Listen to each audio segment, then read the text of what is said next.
ကျွန်တော်ဟိုတလောက Vivo V60 ဖုန်းလေးနဲ့ဓာတ်ပုံရိုက်မယ်ဆိုပြီးတော့ရထားလေးစီးပြီးတော့ပဲခူးမြို့ကိုအလက်တစ်ခေါက်သွားခဲ့ပါတယ်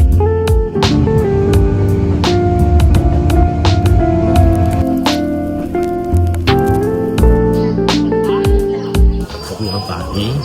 ကျွန်တော်ပဲခူးရောက်တော့ထူးထူးလှုပ်ရှားဆိုတာထက်ဖျားတွေဖူးတယ်ပြီးတော့ကျွန်တော်ရဲ့ Vivo V60 ဖုန်းလေးနဲ့ဓာတ်ပုံရိုက်ခဲ့ပါတယ်ခင်ဗျ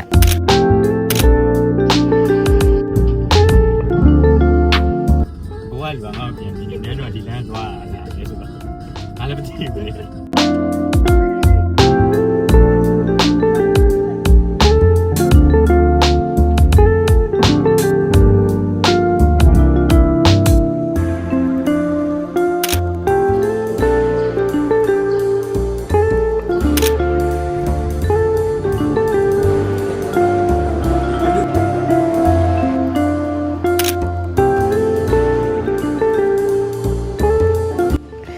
တော့ hotel check in ဝင်ခင်မှာနေလဲစာကိုပဲခူးမြို့ထဲမှာပဲစားခဲ့ပါတယ်ခင်ဗျ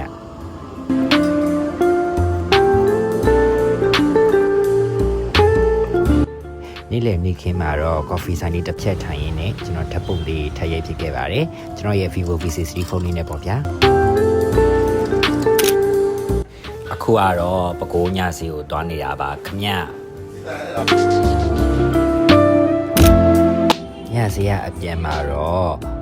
ပဲခူးက rooftop bar လေးထိုင်ရင်းနဲ့ strawberry smoothie လေးတောက်ခဲ့ပါတယ်အားလုံးပဲတတာ good night ပါခင်ဗျ